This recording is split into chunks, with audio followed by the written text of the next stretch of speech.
The neon-lit halls of Baron Thea's citadel cast an eerie purple glow across Jackson.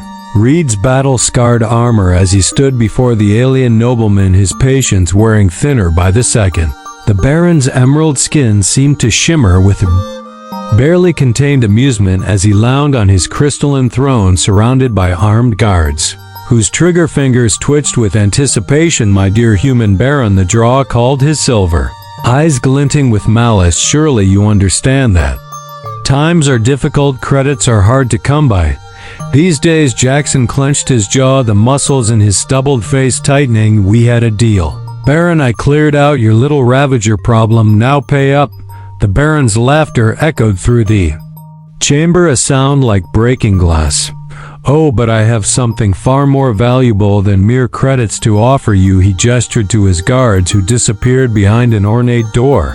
I don't have time for games, Jackson growled. My ship needs repairs. And the words died in his throat as the guards returned. Pushing a wooden cart, on it lay one of the most beautiful creatures he'd ever seen. Her skin was a pale, delicate green, her long flowing hair the color of midnight shadow. She wore a revealing beige gown that left little to the imagination, the corset-like top accentuating her curves in ways that made Jackson's mouth go dry. But it was her eyes that caught him, fierce, intelligent, and burning with barely contained rage. Meet my daughter, Fla, the Baron announced with theatrical flourish. She's been we say damaged goods since an unfortunate accident left her paralyzed from the waist down. Quite useless to me now, really, but perhaps you could find some value in her. The princess's voice cut through the air like a plasma blade. Father, you cannot silence Baron Thick snapped. The deal is done. Guards, help our human friend load his new acquisition onto his ship.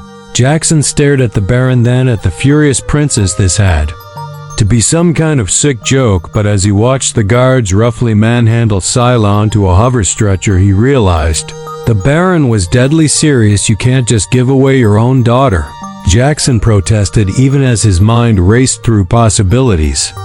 The black market would pay handsomely for an alien noble, paralyzed or not, I believe.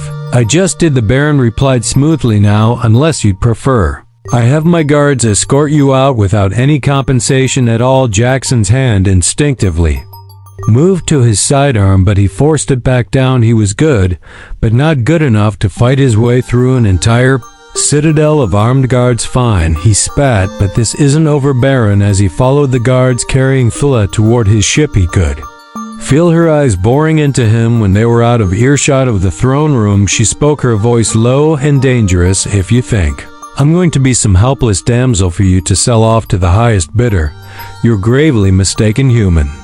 Jackson met her gaze, surprised by the steel in her voice. Lady, right now, I'm just trying to figure out how to get off this rock without getting shot. We can discuss your future market value later. Something flickered in her eyes. Was that amusement? Before he could analyze it further, they reached his ship, the Stellar Vagrant, as the guards, none too gently, transferred Phila to his cargo hold. Jackson couldn't shake the feeling that his life had just become exponentially more complicated. The Stellar Vagrant engines hummed to life as Jackson guided the ship out of the barren citadel. In the cargo hold behind him, converted into a makeshift living space, Princess Thla sat propped against the wall, her elegant gown pooling around her like liquid starlight. You're making a mistake if you think you can sell me, she said, breaking the tense silence. Her voice carried an aristocratic lilt that somehow made her threat sound even more dangerous. The black market traders you're considering, they're all in my father's pocket. Jackson kept his eyes on the controls, but his jaw tightened. Reading minds now, princess? Please, she scoffed. I've seen that calculating look before, but I have something far more valuable to offer than whatever price you think I'll fetch. Let me guess, your eternal gratitude. He couldn't keep the sarcasm from his voice. Information, the word hung in the air between them about my father's illegal weapons, trading his deals with the Ravagers. You just fought everything. Jackson finally turned to face her, studying her carefully. The ship's ambient lighting caught the subtle shimmer in her pale green skin, and for a moment he found himself distracted by the way her chest rose and fell with each breath, the corset of her gown doing little to hide her. He forced his eyes back to her face. Why would you Betray your own father. Tyler's laugh was bitter. That man stopped being my father the day he decided a paralyzed daughter was worthless too. His legacy, he's been trying to get rid of me for months, first through marriage arrangements with decrepit old nobles, then through increasingly tragic accidents. This was just his latest attempt, and I'm supposed to trust you. Jackson moved closer, his boots echoing on the metal floor. For all I know, this is some elaborate trap. You don't have much choice, she replied, a hint of smugness creeping into her voice. Your ship's reactor is failing. I can hear the irregularity in the engine harmonics.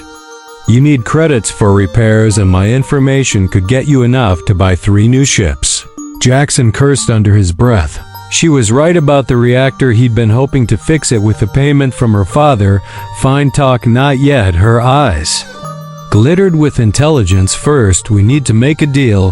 I'll give you everything I know about my father's operation, but in exchange, you help me access certain restricted medical facilities. There's experimental technology that could help me walk again, and why shouldn't I just torture the information out of you? The threat was hollow, and they both knew it. Tyler's smile was razor sharp. Because Jackson, read. I've done my research on you. You're many things: mercenary, smuggler, occasional hero to the downtrodden, but you're not that kind of monster. Besides, she shifted slightly, the movement causing her gown to flip further off one shoulder. I think we could help each other in many ways. Jackson felt heat rise to his face and cursed his body's betrayal. This alien princess was dangerous in more ways than one. Stop. What her innocence was clearly feigned, but there was something playful in her expression now. I'm merely getting comfortable. It's not my fault. Human males are so easily distracted. You're injured, remember, only from the waist down. Her voice dropped to a sultry whisper. Everything else works just fine. Jackson ran a hand through his hair, trying to focus. Let's stick to business. What kind of information are we talking about? Thea's expression turned serious enough to bring down his entire operation. Shipping manifests, corrupt official contacts, hidden accounts, everything. But we'll need to move fast once he realizes I'm actually helping you instead of being so sold off. He'll send hunters. Great, just great. Jackson checked their heading, plotting a course away from the Baron's territory and these medical facilities you mentioned on Station Nexus 9. It's not far, but it's heavily guarded. Getting in won't be easy. It never is. He found himself smiling despite the situation. You know, Princess, you're not what I expected.